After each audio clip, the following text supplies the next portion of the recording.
What's up, everybody? It is the Monday market update. We'll call it the legendary Monday market update because we are Legendary Mortgage, but wanted to come to you and talk to you about the week ahead. We have inflation data coming out on the 14th. So hopefully that inflation data will show us that we do need a 50 basis point cut, because as of this week, the likelihood of a 50 basis point cut has gone from 85% likely down to 47.5 based on the data that's out there, which is a negative and might be why we saw a little bit of a tick back up in interest rates in the 10-year. Right now, the 10-year is sitting around 3.92.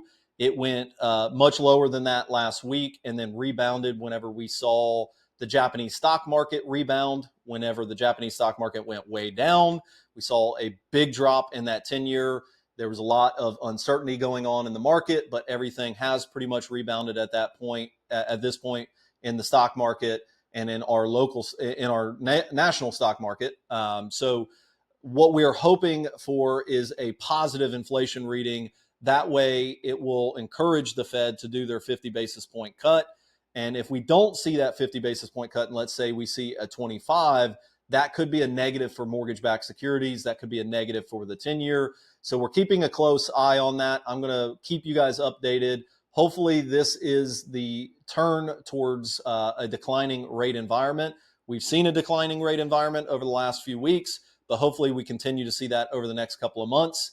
And as I always tell you, if you are a first-time home buyer and you are on the fence about going under contract on a home, a declining rate environment, especially a rapidly declining rate environment, is actually a negative for you, especially if you're bringing very minimal amount of funds to the closing table.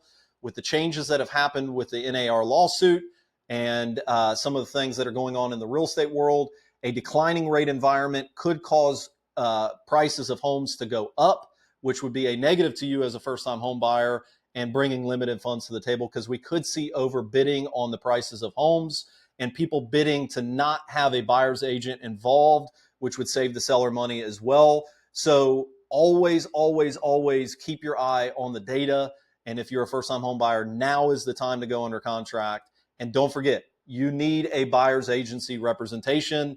It is something that will save you money. It is something that will keep you from having costly things happen to you, like inspections not being reviewed properly, and all of the things that come into it with a seasoned realtor that will protect you. So if you've got any questions about that, we work with the best of the best when it comes to real estate agents. We can always refer you to somebody great if you're not tied to a real estate agent yet and you're looking to purchase a home.